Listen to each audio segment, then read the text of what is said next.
avec grand plaisir que je vous souhaite la bienvenue à ce grand colloque d'essai sur le thème de terrorisme comme danger universel, la situation au Proche-Orient, les relations entre la Russie et l'Ouest dans le contexte des événements récents.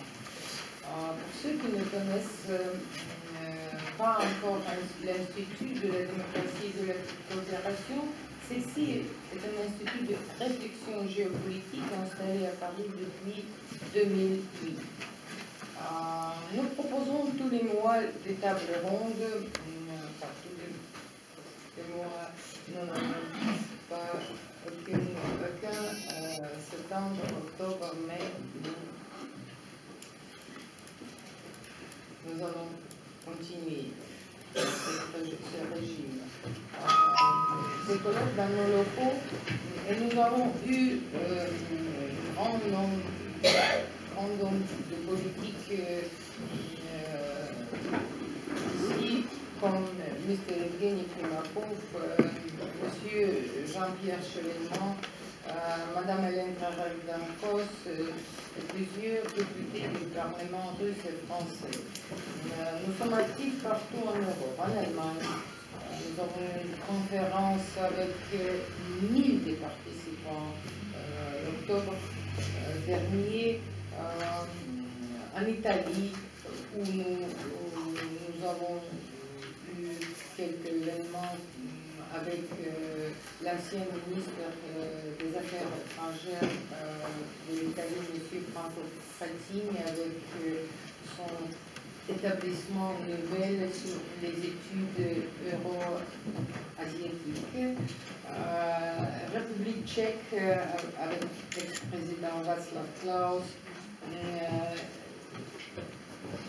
Nous organisons souvent des événements parallèles aux Nations Unies à Genève pendant la session du Conseil de l'ONU sur les droits de l'homme, dont le plus récent portait sur la protection des chrétiens au Moyen-Orient, où nous avons reçu 3 ministres des Affaires étrangères comme intervenants, avec présence de plusieurs ambassadeurs. Je vous invite à consulter notre site et à vous inscrire sur notre liste de diffusion. En ce qui concerne notre colloque d'aujourd'hui, on dit depuis plusieurs décennies, et notamment depuis les années 90, que la démocratie est omnipuissante. Et nous, les Russes, on pensait le même en ce qui concerne le communisme. Le résultat est bien connu. Le drame syrien pousse vers l'abîme non seulement la région, mais aussi l'Europe, et notamment la France. Les massacres des Français perpétués par les monstres ont longtemps dépassé tout ce qu'on pouvait tolérer. Un bouleversement de la configuration politique du monde arabe, avec ses dizaines de millions d'habitants, se dessine comme une tragédie géopolitique, ethnique, civilisationnelle et militaire. Le déséquilibre ethnique et confessionnel a déjà affolé dans l'ensemble de la région et en Europe. Les événements ont montré que les populations musulmanes ont des ambitions croissantes dans le contexte mondial d'aujourd'hui. Il ne s'agit plus seulement de tensions entre le christianisme et l'islam, mais l'islam radical lance un défi à la civilisation européenne qui semble d'avoir oublié ses racines chrétiennes. Sinon, je suis heureuse. Un tel cours des événements va à l'encontre des bénéfices géopolitiques que ce chaos dirigé était censé apporter. L'Europe esquive toute analyse profonde des conséquences du printemps arabe. Ces médias, à l'instar des journaux soviétiques de jadis, étalant de façon incantatoire la pensée unique. Mais sous la bannière des droits de l'homme se cache aujourd'hui un dessein géopolitique qui ne donne aucune chance à notre Europe de survivre. Pour répondre à l'appel, il faut analyser la situation et les buts de la politique des agents majeurs de cette drame. Les pays arabes, Qatar, l'Arabie Saoudite, la Turquie, les États-Unis, l'Union européenne, la Russie. Nous avons 4 intervenants aujourd'hui. Nous sommes reconnaissants au professeur Isaev qui est venu de Moscou, un grand spécialiste ayant visité, travaillé, vécu dans presque tous les pays arabes et la Syrie. Monsieur sénateur Jean Bizet, nous sommes honorés de la présence du sénateur de la Manche, président de la Commission des affaires étrangères du Sénat, des affaires européennes du Sénat. Monsieur Thibault de Montréal, avocat au bureau de Paris, spécialiste de dossiers pénaux sensibles. Il s'occupe principalement de la défense des victimes de crimes, de délits ou d'accidents, des professionnels de sécurité, publics et privés. Et M. Frédéric Pichon, diplômé d'arabe et docteur en histoire contemporaine, ancien élève de l'IFP de Paris. Il a vécu à Beyrouth et séjourne régulièrement au Proche-Orient depuis 2002. Nous commençons, je donne parole au professeur Isaev. Nous espérons que vous partagez avec nous votre vision sur les perspectives de cette région et de notre monde, de notre civilisation européenne. Si aujourd'hui, je ne sais pas si nous n'avons pas de perspectives. Il y a des perspectives partout, toujours. Voilà. Bonsoir à tous, mesdames, messieurs, chers collègues. Tout d'abord, je veux remercier Madame la Présidente, la professeure Narachnikskaya et la direction de cet institut de la démocratie et de la coopération. Qu'est-ce que je voulais dire? Tout d'abord, excusez-moi pour mon français. Je comprends que je parle avec beaucoup d'erreurs et absolument erreur. Mais excusez-moi encore une fois parce que je n'ai pas beaucoup pratiqué pendant à peu près une année en ce langue parce que j'ai visité beaucoup, j'ai voyagé beaucoup cette année, surtout à cette temps. Par exemple, j'ai fait des interventions, par exemple, en Grèce, en Europe, bien sûr en Russie, en Arménie, au Berlin, etc. Et maintenant, je vous remercie de cette possibilité de faire une formation ici à Paris. Deuxièmement, ce que je voulais dire, c'est, vous savez, ce que je parlerai, c'est mon opinion personnelle. Je m'excuse encore une fois, nous sommes la troisième ou quatrième fois devant vous. Peut-être mes paroles, mes mots seront assez durs ou non polis à la manière européenne. N'oubliez s'il vous plaît que je suis russe et voilà pourquoi je ne suis pas ni libéral, ni démocrate, ni tolérante à la manière européenne. Alors, parce que combien de temps vous me donnez? À peu près 24 heures. D'accord. C'est très difficile de dire tous ces problèmes pendant ce temps, mais j'essaierai de le faire. Alors, Syrie, très couramment, s'il vous plaît, très couramment. Maintenant, dans ce pays, et j'ai visité ce pays au mois d'août, à la fin du mois d'août, et j'ai vu ce qui se passe ici moi-même. Maintenant, en Syrie, selon les chiffres des spécialistes, des orientalistes, des arabistes, maintenant, en Syrie, fonctionne à peu près 1500 groupes terroristes. Voilà pourquoi, première question.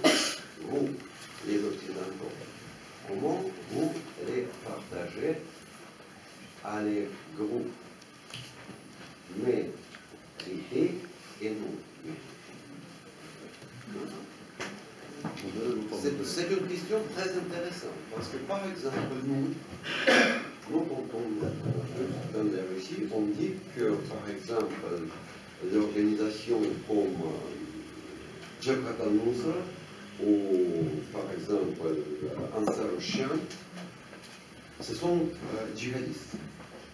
Chez vous, vous négociez avec ces groupes. Voilà pourquoi nous ne comprenons pas comment il faut négocier les places. Par exemple, la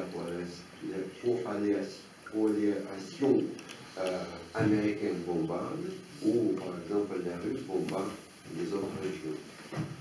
J'ai posé cette question devant nos officiers de haut niveau et on m'a dit c'est simple, c'est très simple, parce que nous, si nous voyons devant nous les djihadistes, c'est-à-dire non modérés, nous bombardons avec les bombes 500 kg.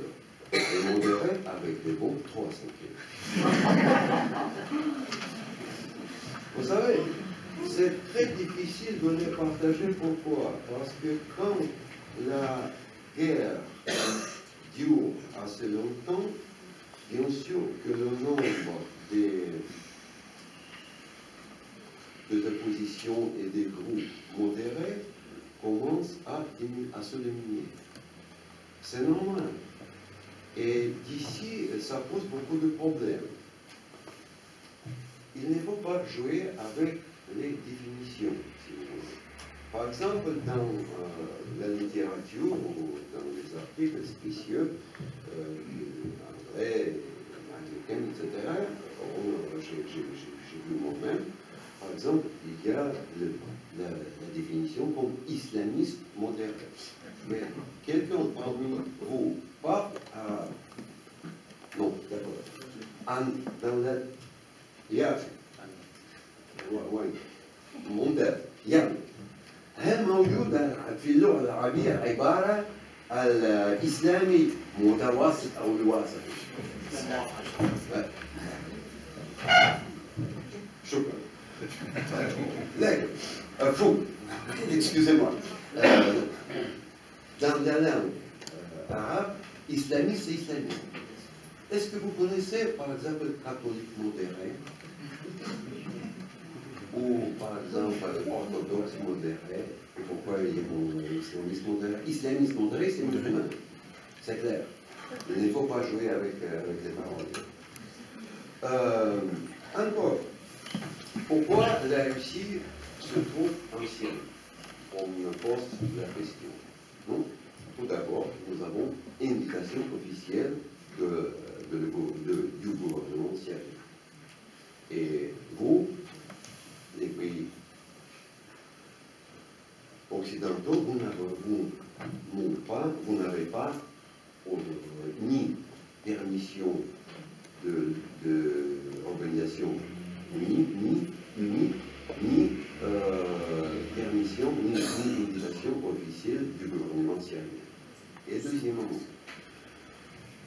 est-ce que vous connaissez que dans la Russie, voilà presque 10 ans, fonctionne la loi selon laquelle la Russie a le droit d'éliminer les terroristes à l'extérieur de ses frontières?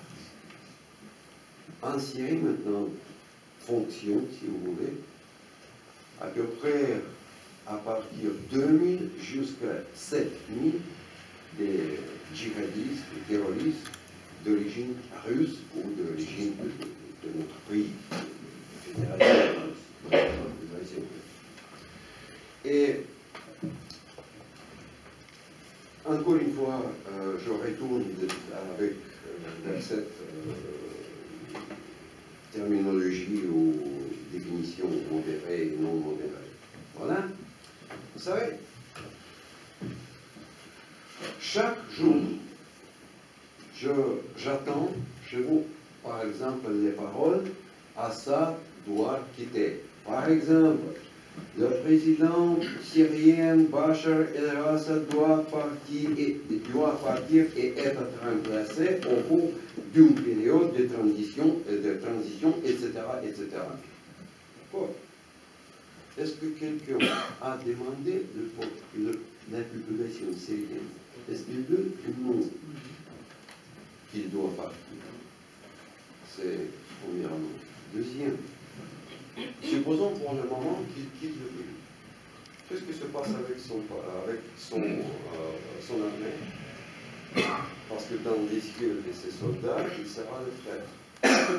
Et qui, en ce cas-là, entrera notamment la frontière?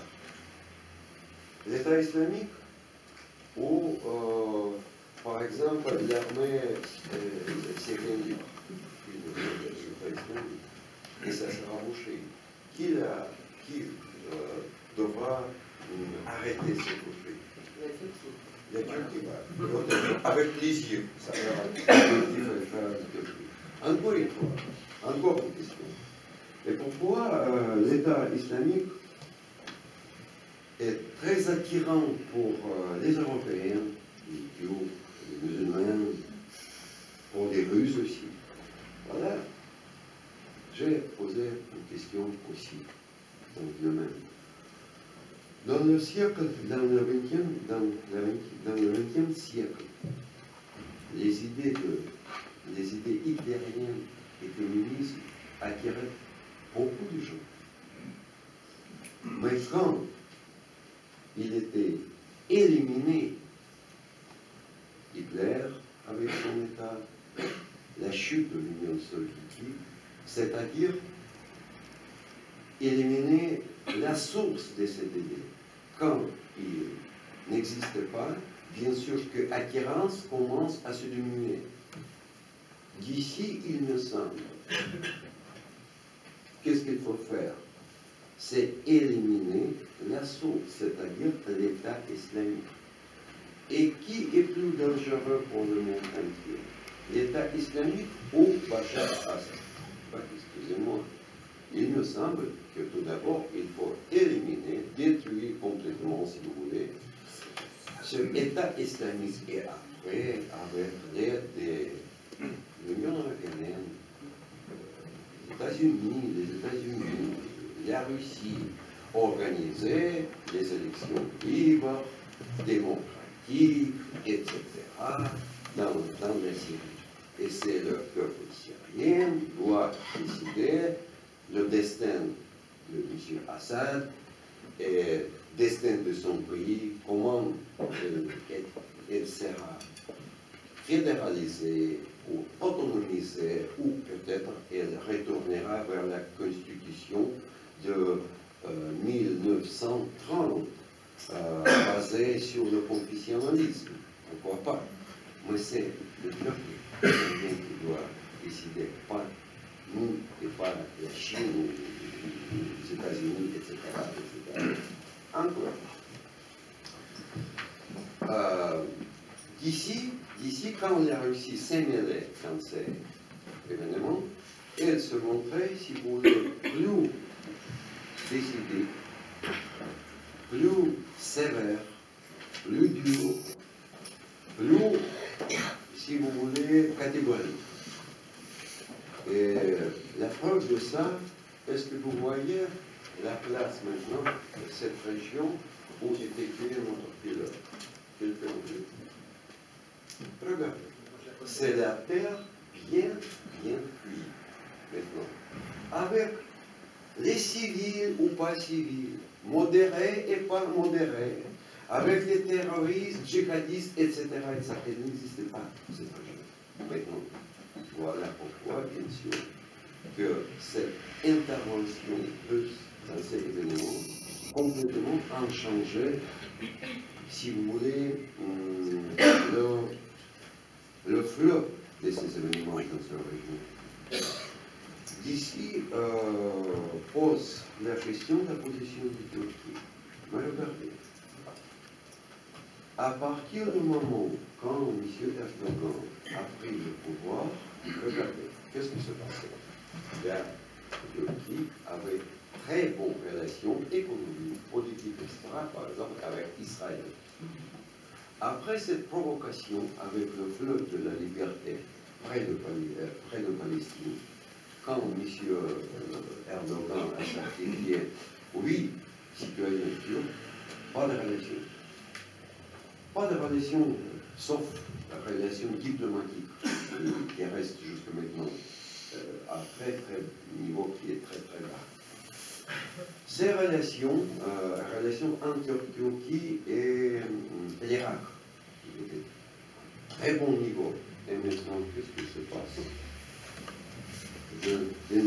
Il me semble que je ne dois pas parler beaucoup autour de ça. Regardez les relations avec la Syrie. Combien de fois M. Erdogan a visité Damas et nommé M. Assad comme mon frère. Et au contraire, M. Assad, pendant ses visites nombreuses en Turquie, à Ankara, aussi nommé M. Erdogan, frère uniquement, il n'existe plus. La Russie, quand M. Erdogan a visité Moscou la dernière fois, il s'adressait à M. Poutine, toi mon cher, et maintenant, voilà, maintenant, il s'adresse à l'Union européenne. Voilà. Non, regardons, on verra.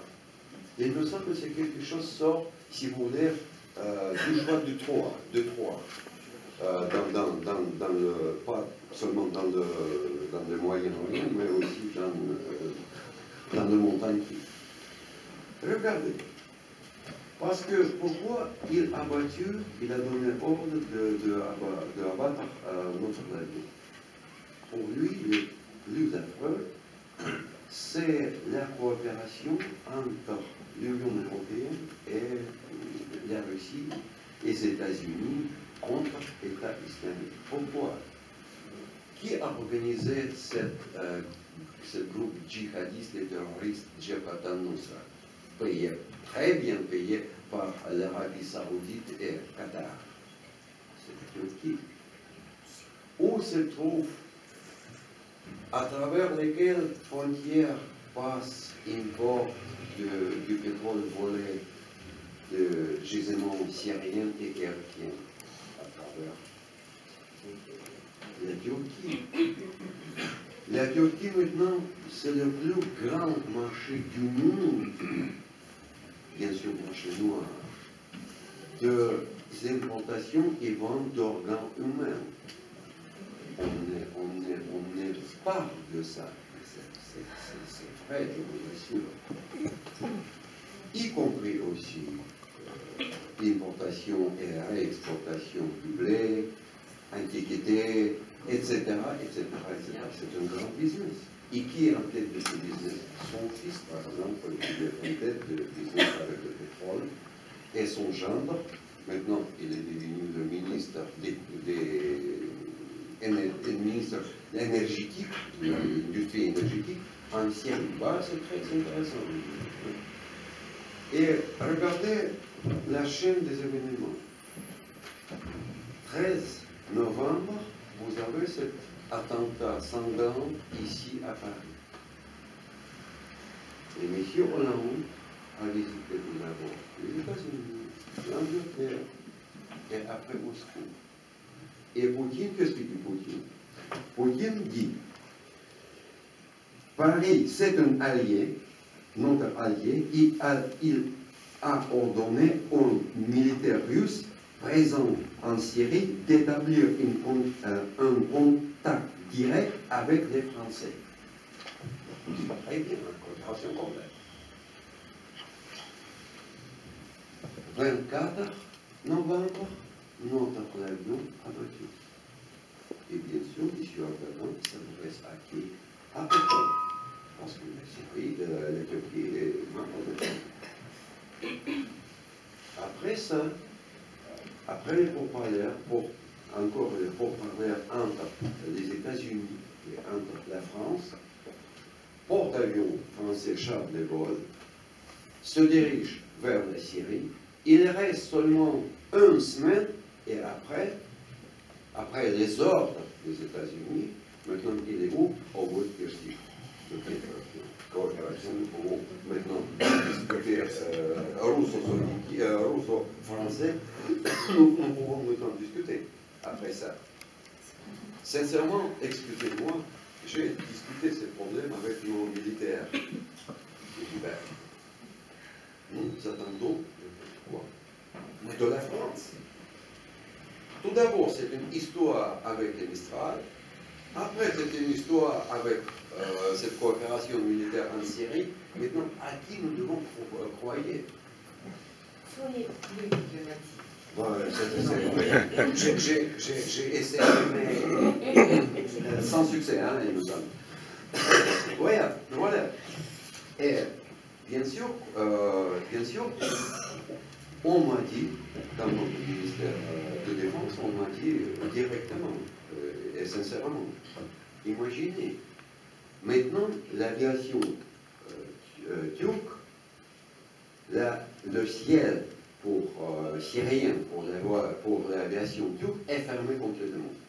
Parce que Poutine donnait un ordre, s'il y a un danger, un très petit, abattre, détruire, tout de suite.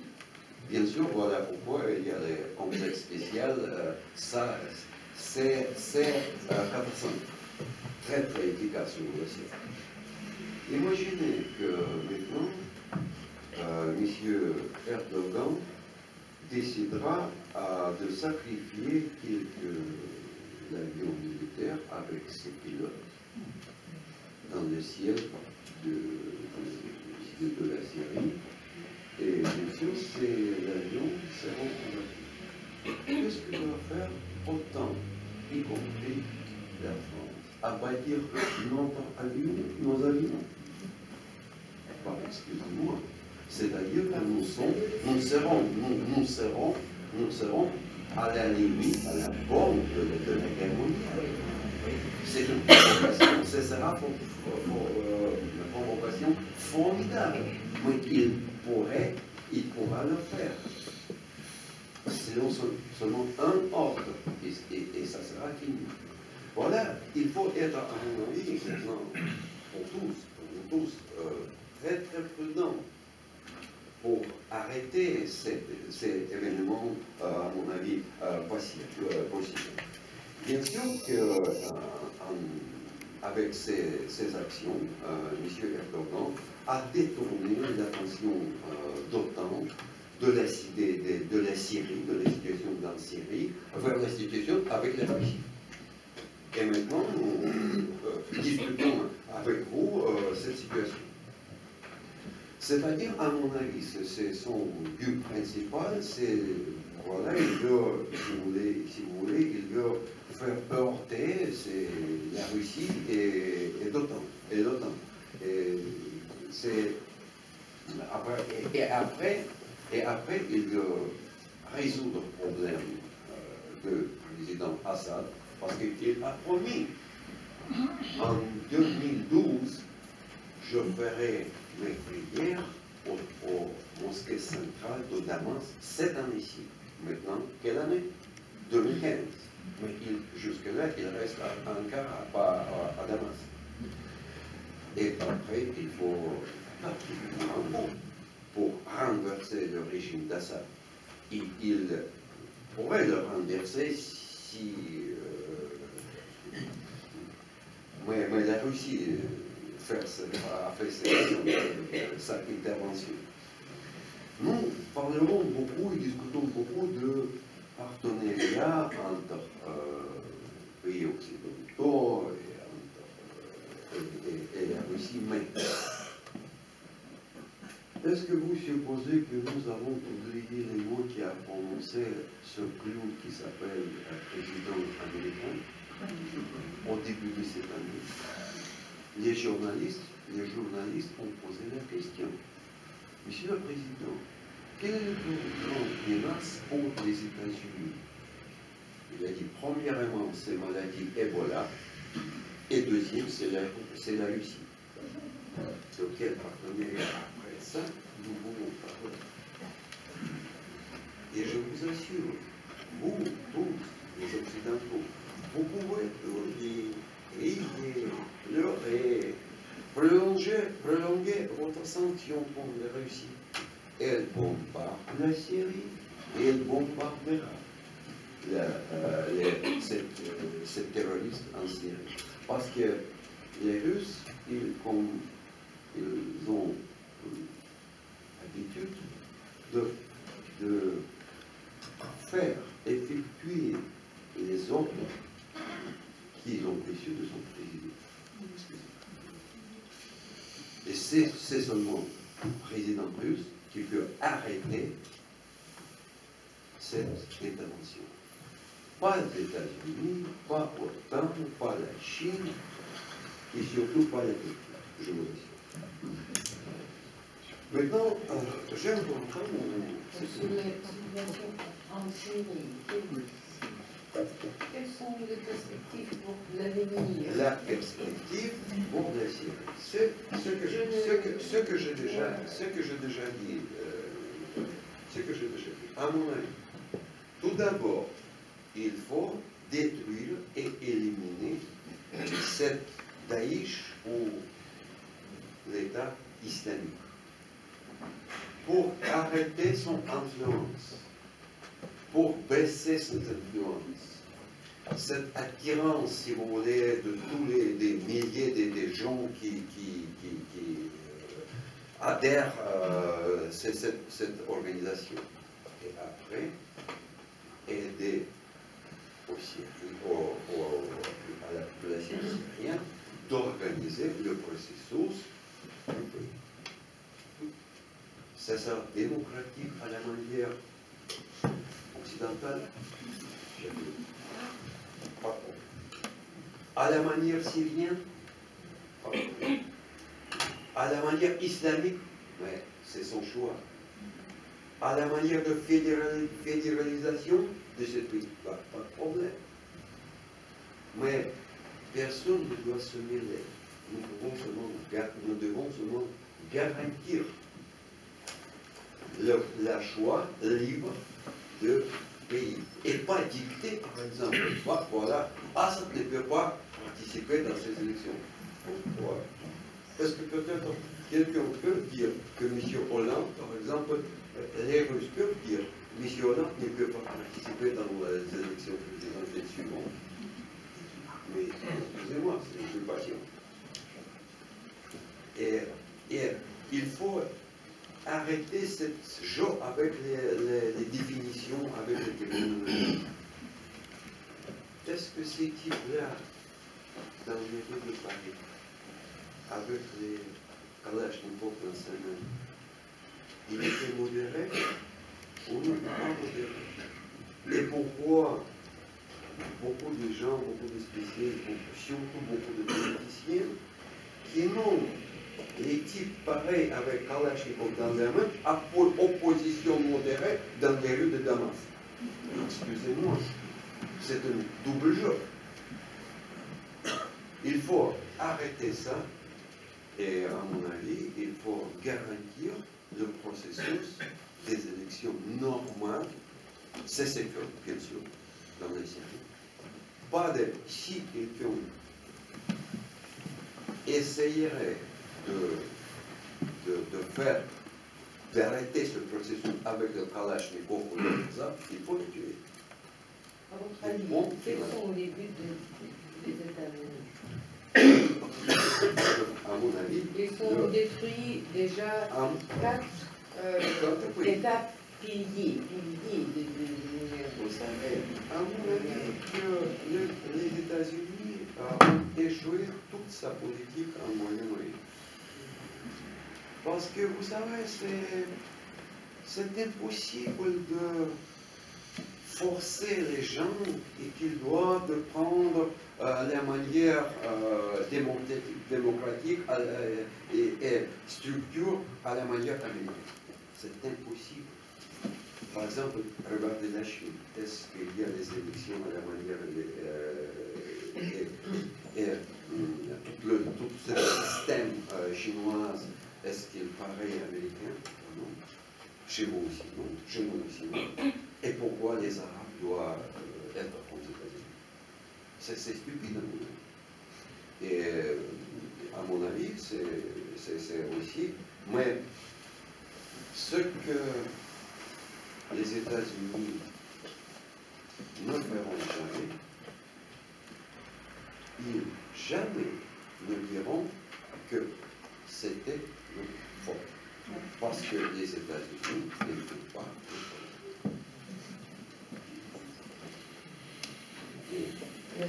Mais le but des États-Unis dans cette région, à mon avis, ils voulaient détruire les configurations qui étaient l'héritage du monde bipolaire. Parce que les quatre oui, je suis d'accord. Et remplacer, premièrement avec chaos, mais après avec les régimes qui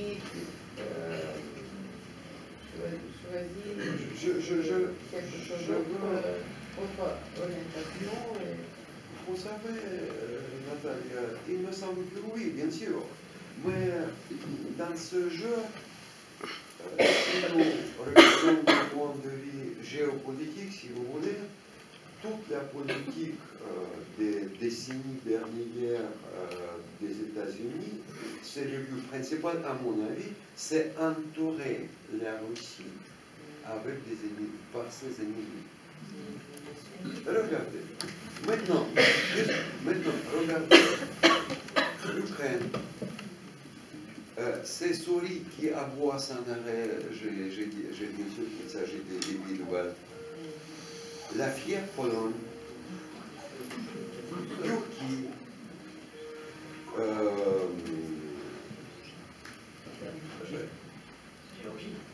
Bulgarie, Roumanie, etc., etc., etc. Mais maintenant, nous sommes entourés, pas des partenaires. Mais c'est à l'aide des États-Unis, c'est pas à l'aide de l'Union européenne. Parce que l'Union européenne, excusez-moi encore une fois, mais de temps en temps, dans notre mass media, dans notre presse, on dit que n'existait pas des États indépendants dans l'Europe, dans l'Europe occidentale. Il existe beaucoup d'États, mais ils sont démunis. Parce qu'ils ne peuvent pas mener sa politique indépendante en vérité, en réalité. Parce que c'est les États-Unis. C'est le monde monopolaire qui presse sur la France, sur l'Allemagne, sur la Pologne, Très actif, ça. Il utilise la Pologne. Il utilise n'importe quel pays. Il utilise. Maintenant, les Arabes, nous avons eu les bien relations pendant l'époque soviétique, les bien relations avec presque tous les pays arabes, sauf les pays de Golfe. Mais les autres, comme l'Égypte, Tunisie, l'Algérie, Libye, Syrie, l'Irak, etc., et maintenant. L'Arabie Saoudite et Qatar, pourquoi la politique de ce pays est soutenir le Daesh, créer le mythe que le président Assad a fait beaucoup plus de crimes que le Daesh. J'ai polémisé sur Al Jazeera International. Non, je vous assure que non. Premièrement, il y a des contradictions assez sévères entre chiites et sunnites. Du point de vue de l'Arabie Saoudite, j'ai vu l'Arabie Saoudite l'année dernière. J'ai parlé et discuté beaucoup dans ce pays. On m'a dit, regardez, 30 ans avant ça, nous avons eu seulement un capital, un pays où le schisme a régné. L'Iran, c'est clair. Et maintenant, à la vite dans le Damas, chiite dans le Bagdad, houssite à Yémen, Hezbollah, au Beyrouth, c'est encore 4. 4 capitales. Nous devons faire quelque chose pour riposter cette influence iranienne, chiite. 4 aussi de même opinion. Mais en même temps, qu'est-ce que peut faire Qatar avec son gaz? Rien. Rien. Regardez sa position, ses positions géographiques. Il pouvait donner son gaz naturel, pas liquéfié, bien sûr. Naturel, seulement à qui? À l'Arabie Saoudite. Ah, voilà. Il n'a pas besoin de ça. Ou, par exemple, construire un gazoduc entre la Turquie et le Qatar. Mais à travers le territoire syrien. Et à travers la Turquie, il pourra entrer dans le marché gazier européen, bien sûr, directement. Et avec le gaz liquéfié, qui produit beaucoup, mais ça coûte cher. Merci beaucoup. J'en suis sûre qu'il y aura beaucoup de questions.